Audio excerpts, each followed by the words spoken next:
Bonjour à tous, on se retrouve pour la guidance de la semaine du 17 février. Demain nous sommes le 17. J'espère que vous allez bien. Je rappelle que les guidances ont lieu en semaine le mercredi et le vendredi. Et le dimanche, on fait la guidance de la semaine qui suit. Aujourd'hui, j'ai choisi l'oracle Médéor pour les énergies de ce milieu de mois. Tranquillement, on va vers la fin du mois. Ce mois de février qui est un mois en deux. En lien avec la relation, le couple, la collaboration, l'association. On va faire avec 4 cartes.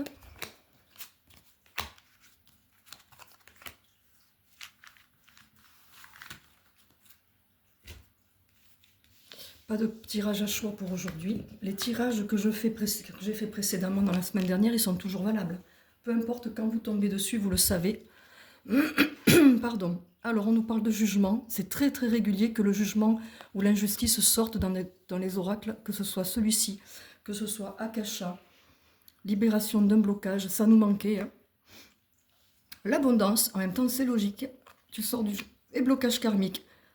Comme si ça nous manquait. Est-ce que des fois, vous n'en avez pas marre quand vous parle de blocage, quand vous dites il y a encore du transgénérationnel à libérer, il y a encore un blocage karmique.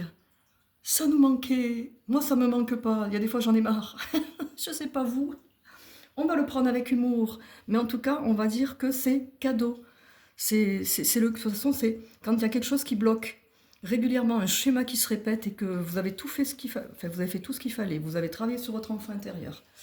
Vous avez travaillé sur vos peurs. Si c'est toujours là, c'est qu'il faut aller chercher dans le transgénérationnel et ou le karmique. Le karmique, pour ceux qui ne savent pas, ce sont vos vies antérieures.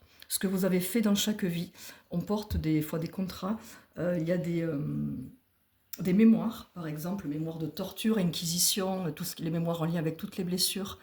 Les mémoires de faillite. Si par exemple vous avez fait faillite dans plusieurs vies, au niveau professionnel, ben vous aurez peut-être peur de vous mettre à votre compte, ou alors ça va être bloqué au niveau de votre entreprise, parce qu'il faut qu'on libère ces mémoires. Donc vous voyez, là, pour la plupart d'entre vous, sur la semaine prochaine, voire au-delà, on vous parle d'abondance. Oui, l'abondance est là, mais ça demande de sortir du jugement, ou alors de ne plus donner de pouvoir au jugement de l'autre. Donc c'est un travail à faire, ça, sur l'humiliation, l'estime de soi, la confiance en soi, et de vous dire que ça fait partie de l'être humain de juger, de critiquer, d'avoir toujours quelque chose à dire. Et vous allez attirer cette fréquence-là tant que dans vos mémoires, vous portez des fréquences en lien avec le jugement. Voyez, vous avez beau être gentil, si vous êtes dans le non-jugement et que vous attirez ça gratuitement alors que vous ne faites rien, c'est parce que vous portez des mémoires où il y a eu du jugement dans le passé, enfin dans les ancêtres. Il y a peut-être même des jugements, des affaires portées en jugement, tribunal, mais ça peut être aussi dans des vies antérieures. Si vous avez été dans le jugement et très injuste avec les autres dans des vies passées, automatiquement vous allez le vivre dans cette vie-ci parce que ça doit être nettoyé, équilibré. Parce qu'on a quand même le blocage karmique et la libération du blocage. Donc, blocage karmique, il est là pour indiquer que oui, on a tous des nœuds karmiques qui remontent. Quand on en enlève certains qu'on nettoie, vous avez les suivants qui remontent parce que ça remonte quand c'est le moment.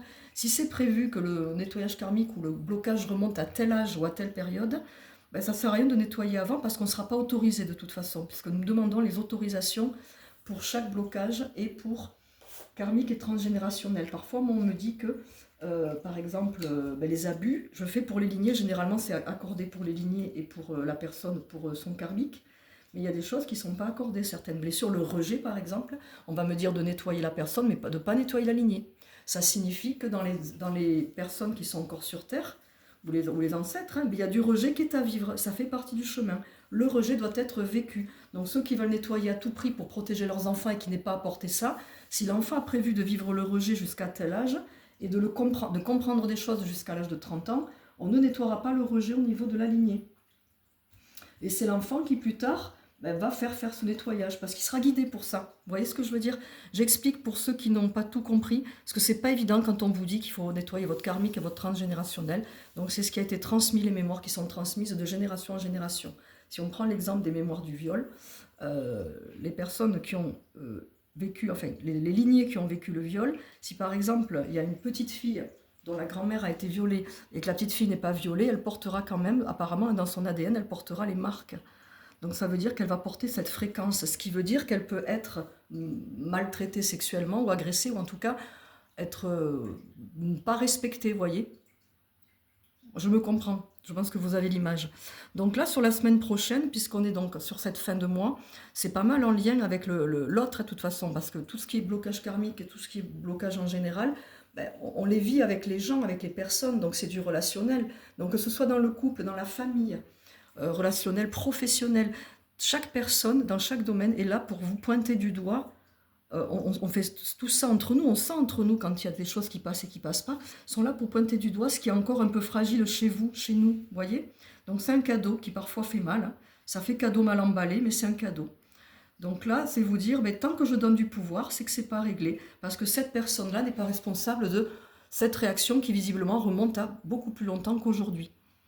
Et parfois, vous avez été très bien traité dans votre enfance, ce qui veut dire que vous êtes arrivé avec la blessure des autres vies pour la régler dans cette vie. Et ça ne vient pas de votre foyer, c'est pas le foyer qui l'a activé. Ça va être une autre situation, par exemple, transition de vie. Vous êtes salarié, vous voulez vous mettre à votre compte et puis vous n'y arrivez pas. Vous avez peur. Vous avez toutes les peurs qui remontent. Peur de ne pas y arriver, peur de l'échec, peur du manque d'argent, peur du jugement. Et si vous avez été parfaitement bien traité, encouragé, et votre confiance en vous n'a pas été mise à mal par le foyer, c'est que ça vient de vie antérieure. Et là, on va libérer sur les vies antérieures les mémoires en lien avec l'humiliation, en lien avec tout ce qui est écrasement, tout ce qui est inquisition, tout ce qui a pu être des justices violentes. Vous voyez ce que je veux dire? Donc je trouve que c'est pas mal là. Ce qui est très rigolo, je vais vous partager quelque chose, c'est que quand j'ai pris le jeu avant de tourner là, la vidéo, j'ai battu les cartes et il y a celle-là qui a été éjectée. Je me suis dit, oh, elle doit être pour moi. Et je l'ai retournée, j'ai éclaté de rire. Je leur ai dit, mais ça s'arrête jamais. Foutez-nous la paix. On en a marre. Arrêtez. Partez, cassez-vous. Donc là, des fois, avec beaucoup d'humour, exprimez-vous comme ça, sortez les choses. Et puis après, acceptation, hein. Là, aujourd'hui, c'est dimanche. Moi, je vais aller me ressourcer, profiter du soleil, des petits oiseaux, de la nature, de tout ce que j'aime. Voilà, transformer après. Parce que de toute façon, ça, vous n'êtes pas obligé de le faire, hein. Vous pouvez rester dans votre cage. Parce que de toute façon, un blocage, ça emprisonne à un moment donné. Et plus on attend, et plus il va emprisonner profondément. Au début, on peut arriver à vivre avec. Ça pourrit pas la vie. Puis au bout d'un moment, mais ça va pourrir la vie. Et c'est là où la personne se dit, ah ben il faudrait que j'aille voir quelqu'un, ou je vais aller voir un médium, un voyant. Mais moi, en tant que médium, je vais éclairer le blocage, je ne vais pas le libérer. Dans la guidance, on va mettre de la lumière. Je vais vous dire d'où ça vient. C'est déjà bien, vous aurez des réponses. Je réponds aussi aux questions de voyance. Mais c'est pas ça qui nous fait avancer de nos jours-là. Moi, ils me le disent là, hein, que les gens comprennent que c'est bien, mais c'est pas assez. C'est pas assez du tout. Et là, il faut que ça avance. On est dans l'ère du Verseau, liberté, mouvement, nouvelle technologie, innovation. On change sa vie, là. On met du changement là où il y a besoin. Je trouve que c'est pas mal. Je vous souhaite une belle semaine, un beau dimanche. Prenez soin de vous, je vous embrasse et à bientôt.